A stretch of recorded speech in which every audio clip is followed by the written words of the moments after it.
So the big companies need China also in the future, and China needs also the big companies also in the future. And there are sensitivities clearly, but I don't foresee a sort of structural trend that China will be decoupled from global supply chains.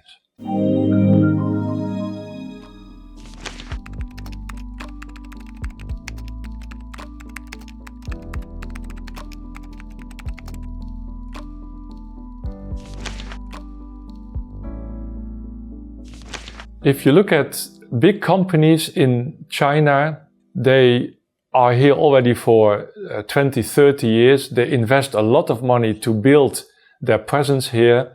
And I don't believe that these big companies may leave China.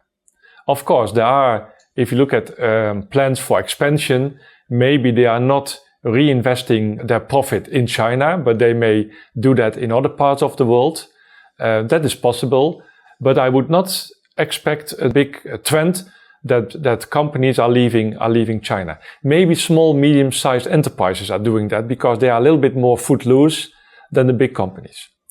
However, if you look at the large companies, they are considering changes in the supply chain, in the global supply chain, because they foresee future tensions between China and the US, China and Europe, and they want to protect their supply chain to make sure that the supply chain is still working and is efficient.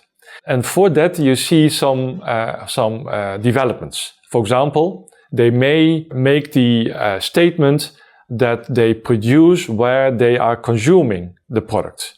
So if you look at the Chinese market, then many companies are also producing in China or producing nearby China to make sure that the market can be supplied with their product. So producing where the consumption is.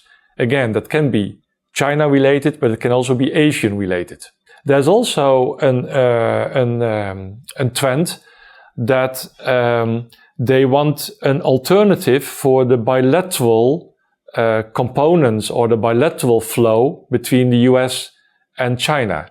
So that specific raw materials which are now exported from the US to the Chinese subsidiary or to the subsidiary in China, that you see that now they are using South Korea or Singapore with their investments to make sure that the raw materials can also be more or less supplied by these markets instead of from the US.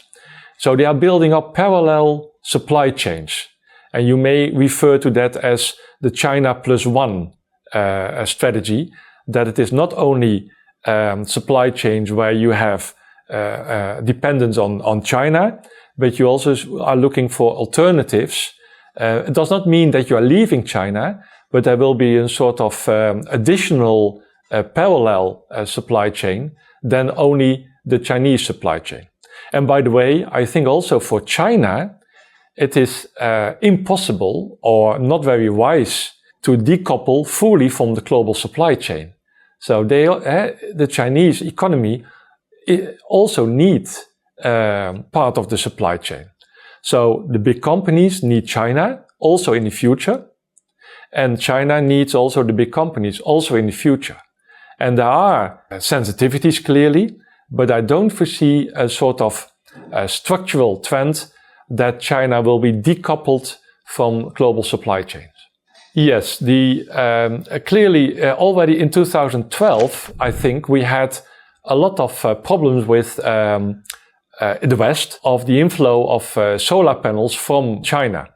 And then the EU tried to increase tariffs, but because they were afraid for retaliation from China, they stopped the increase of tariffs. And therefore the solar panels were able to be exporting to the EU market. Now we have the same situation. We think we need to protect our domestic market from the enormous inflow of, for example, solar panels from China. And the world indeed is changing. Now we see a little bit more defensive, aggressive move that the US, but maybe also the EU, will continue with their statement and their investigation that there is unfair practice and that they will increase tariffs. So from that angle, you would expect there will be a sort of intense fight in the future on all kinds of products. However, I don't foresee that the fight is out of control in a sense, because we need each other. The world is so interconnected that it would be very strange and not very logical and very irrational to decouple. In general, you could say that Chinese companies going abroad, they are moving abroad due to the market mostly. And if you look at whether they are successful or not, there are some success factors to explain the success of Chinese companies abroad. And these are more or less the same type of success factors as what we see from Western companies moving or doing business in China. So you have to localize your product. You have to make sure that cultural differences may have an impact on the way of doing business. You have to comply with the local rules. And also the head office is important. It is clear that if the head office is very centralized, but in the market itself you have to localize, there's a mismatch. And the mismatch in that type of companies create, in many cases, the failure. So we call that the governance structure should be aligned with the strategy you have in other markets. So that's the general idea on factors explaining success and failure. Now, one strategic choice, obviously, is how to enter foreign markets. And you may enter foreign markets just by an alliance or even via export, but you may also go to the market due to or with ownership, that you want to have full ownership and that you want to have management control what you are doing abroad. We call that a foreign direct investment. And we have two types of foreign direct investment. We have greenfield investments and we have M&As, mergers and acquisitions. So what you see in many cases is that the Chinese companies, when they are moving abroad, they mostly are using the M&A track because they want to have speed in their international expansion. You can imagine it is clear that an M&A is much faster. However, if you look at how a government reacts on that, a government would prefer a greenfield investment. Because if you look at a greenfield investment, that is a new investment, that's a new plant, that's new labor, that is increasing competition. While if a Chinese company is taking over a domestic company, it is more or less only change of ownership. There's not so much impact on the economy. We have the sensitivity that maybe all kinds of negative spillover effects are happening. So Western companies are more and more eager to screen, to assess investments from China. We call that investment screening mechanism. That makes it difficult for Chinese companies to follow the M&A track. In general, if you believe that globalization has an issue in giving away autonomy, then as a nation state, you may have the attitude that you have to reduce more or less globalization and you have to reduce all the activities which are connected to the world. So in that sense, if you think that the hyper-globalized world may also create the issue of giving away too much sovereignty, you may block companies at the border or you may block export via higher tariffs.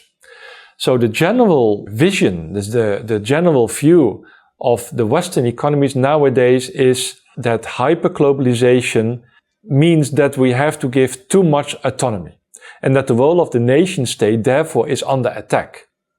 And that is why in general we see that we are emphasizing that certain strategic sectors where we think, where the West think that they are very important for the future competitiveness of a country, that these sectors should be protected and that we are not giving away the autonomy of these iconic companies and these strategic sectors. You see indeed with this investment screening mechanisms, that we put more and more sectors inside the screening. Because again, we believe that giving away too much autonomy would not be wise.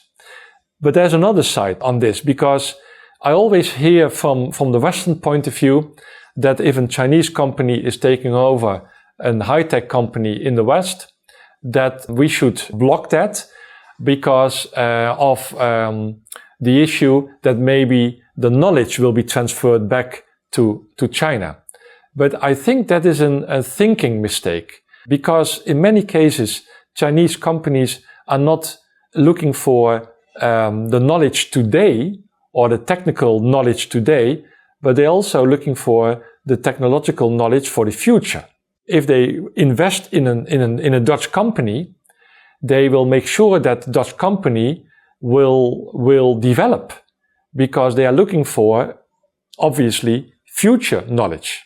For myself, I don't have the feeling that we should be afraid that after takeover, the Dutch company will disappear or that the knowledge will disappear. The Chinese part will invest in that future technology, which also is important for the Netherlands in this case.